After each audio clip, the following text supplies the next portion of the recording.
Hi, this is Roger. Thanks for dropping by. Postman Pat's just been. Sometimes things arrive just out of the blue. I'm expecting some orchids. Somebody's sending me some orchids literally because they're moving countries and they can't take them with them. I am absolutely worried to death that they're actually still going to be alive when they arrive because of the temperatures we're getting.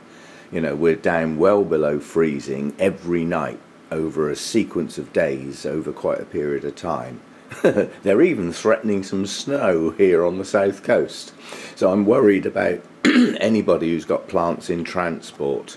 But this was more of an emergency. You know, it was a case of the plants can't travel to the new country, therefore they need a home. So it was sort of worth the risk. But I'm dreading to see what they're like. Apparently sometime this week. I'll wait and see. But this just arrived and I'm not expecting anything.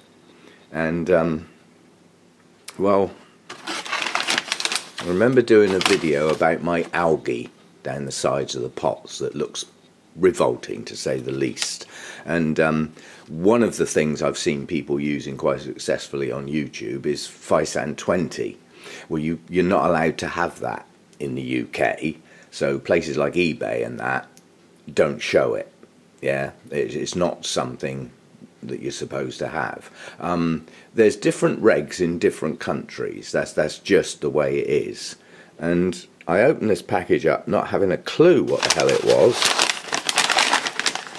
and blow me, it's Physan 20 in foreign. Yeah, I'm gonna have to look that up and see how you're supposed to use it. I'm not drowning my plants in whatever that is. But I've just taken this out of the package. The temperature of that liquid is about 4, maybe 5 degrees. And that's a liquid. That's not a living creature.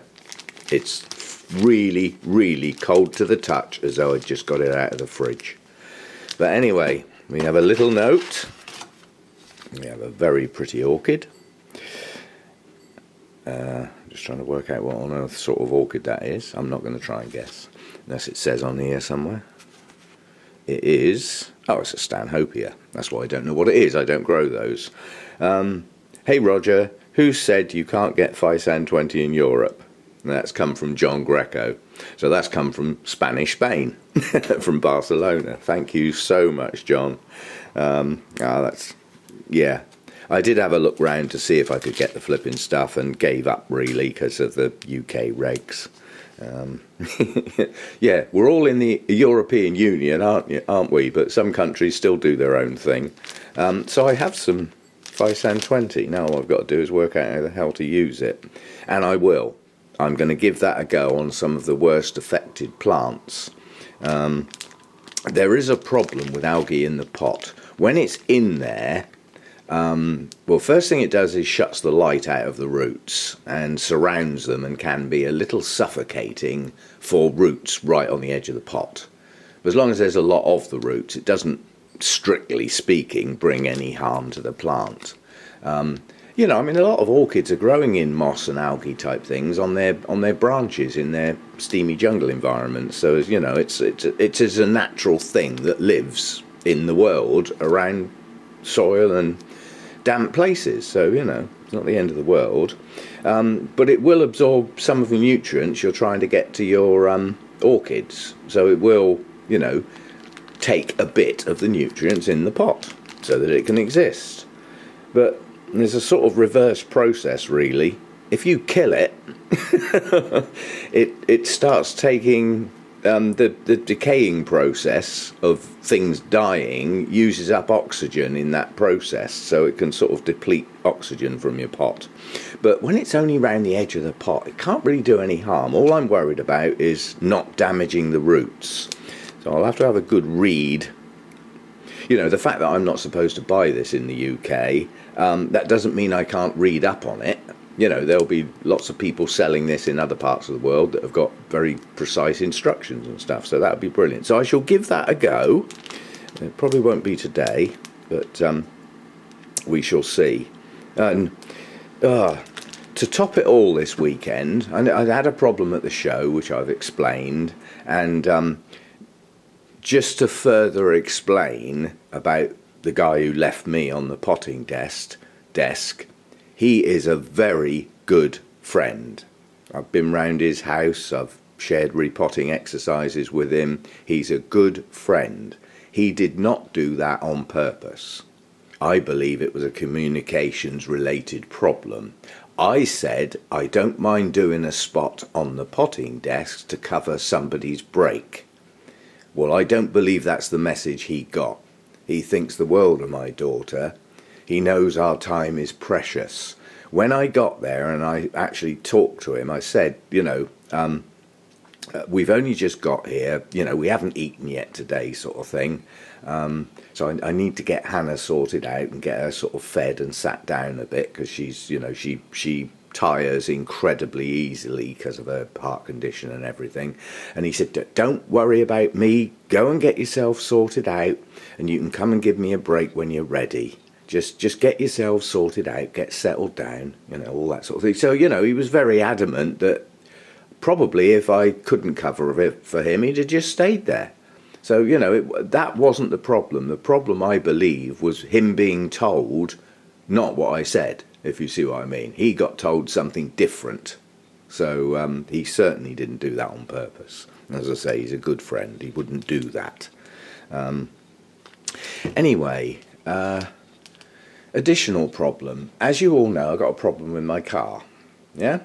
And to start it, I have to, I know it sounds daft, and to watch me do it looks quite comical, but basically I have to take an extension lead out to the car, and I have to warm up the ECU unit and the two multi-plug sockets that sit on the top of it with a hairdryer. And once they're warmed up, I have to unplug one of those sockets and plug it back in, and the car starts first time. I don't need to understand why, all I know is that it works. And after taking Hannah home last night, when I got home, somebody parked right outside my house. And there were no spaces left. I'm halfway up the road now. How the hell I'm going to get my hairdryer to my car now, 50 yards up the road, I really don't know. I'm just hoping my extension lead will reach, or I'm going to have to knock on somebody's door and ask if it's okay to plug my extension lead in so that I can get it started and move it to its appropriate place. Once the car outside has actually gone, I've just had a look, they must have just gone, which means I didn't get to see who did it. It's a public road. You cannot say, this is my space outside my house. It's whoever wants to park there. It's a public road. And this business of this is my spot and all stuff like that is cobblers. You have no right to park outside of your house. Somebody else parks there, tough. You go and find somewhere else. So I'm not having a go or anything like that. But we've, there used to be some garages, disused, you know, not in use, with acres of space all around them. Stacks of space for people to park. So there was never any parking problems around here. Well, they've knocked the garages down and they're building some houses. So that whole area is now lost for parking. So there are times, you know, like, you know, especially on a Sunday when most people are at home, you know, where you come into your road and you've got nowhere to park. And you have to park round the corner somewhere, you know. And if it was pouring with rain, you could get soaking wet getting back to your house. But that's just how it is. But yeah, I'm stuck up the road at the moment, and I'm not quite sure what I'm going to do. The guy next door is ex-army, you know, young, fit and healthy and all that sort of stuff. And I might see if he's around today and see if we can actually push the car between us up nearer to my house, then I can get it started and park it properly. I got a hassle with the car now. It's just been one of those weekends, one thing after another. We were sitting down to eat on Sunday. Hannah comes down for the weekend. She comes down like Saturday morning, and then I take her back sort of Monday evening. But she does a bit of work for somebody now and again, and they contacted her on Sunday and asked her if she could work on Monday. So suddenly we're in the middle of relaxing on Sunday after our day out at the show, and the weekend gets cut short. So, it's just been one of those weekends. So I'm not going to be doing much today, but I'm going to have a read up on this stuff. And thanks so much, John. That's brilliant. And I've already seen from John's recent video that it sounds like he's coming to Malvern this year, and came last year as well. So we should meet up, but that depends on days. It's a 3-day event, and I've got probably two choices. I may be taking a minibus up with some Orchid Society members. Well, if I do that, I'll be there on the Sunday, and I'll only be there on the Sunday. Yeah. But Malvern's central England, well, centre and to the left a bit, and it's the biggest show around, and probably the biggest orchid show left in the country. It's massive. So it's the sort of thing worth travelling for. So I'm hoping there'll be quite a few sort of YouTubey people turn up at Malvern. I know Ed was there last year, but he was there on the first day and I wasn't, so I missed him. You know, so it's a 3-day event, and a lot of people from Orchid Societies are going to be there like the day before to set up, and possibly on the first day, and then they may well go home, and other people come back to pack it all up again on the Sunday, you know, do it in shifts sort of thing. You know, different people work different ways. But my daughter said if I'm taking the minibus up, she'll come along, but otherwise she won't. She'll come because there's a group of people of us going, and you know, she's not as interested in orchids as me, so a day out orchid related to her is a bit samey, you know, like done it all before sort of thing. But if the minibus doesn't take off, then I'm probably going to borrow some camping gear off of my sister if she's not using it, and I'll probably go up there for the whole weekend, because there's a campsite right next to it that's really cheap, quite honestly, and there'll be lots of other people I know in that place, and that extends the day. Instead of just being a daytime show, you've then got like evening entertainment. There's always a barbecue going on and a few beers and, you know, whatever. So I don't really know what I'm doing this year for Malvern. I haven't made my mind up yet, and there's circumstances that haven't been finalised yet, which will dictate as and when I go. But we'll see how that goes. But yeah, I'd like to meet up with John again. So far, we've met up at least once every year, somehow or other, and others as well. But yeah, thanks a bunch, John. Appreciated. As I said, I need some translation and some instructions now. That'll be easily found. We love our internet. You can get anything you like off of that. So just a short video on that, and a chatty thing. And I've only just got up, basically. I mean, literally, I've had 1 cup of coffee, and I don't run very well on 1 coffee. Need at least 3. So I'll get on and do my chores and get myself up and running and get the brain in gear, and then see what's to do for today. I don't think it's going to be a lot, really. But, one thing I will say, the 2 plants that got the firsts that I put the moss on at the Saturday show, my other Orchid Society show is this coming Saturday now. There's no reason why those 2 plants can't stay exactly as they are, ready to put in the show, and I'll take them to that show as well. But what I won't do for that Orchid Society is take all the other plants as well. It's too much of a hassle. But I would like to take those 2 plants and put them in the show. But that'll be this coming Saturday. They have quite a different show to the Bournemouth one. So, you know, again, I'll film it. But what I look forward to that show is all the homemade food. Our show at Bournemouth's got like a restaurant in the building. So we don't do any catering or mucking about like that. You know, if you want food and drink and anything like that, you go next door and buy it, sort of thing. But at the Wessex show, it's in a school, and it's in the school hall, and the people from the Wessex Orchid Society do their own catering effectively in the school kitchen. You know, so everything's homemade soup, homemade cakes, You know, it's absolutely, oh, I love the food at that place.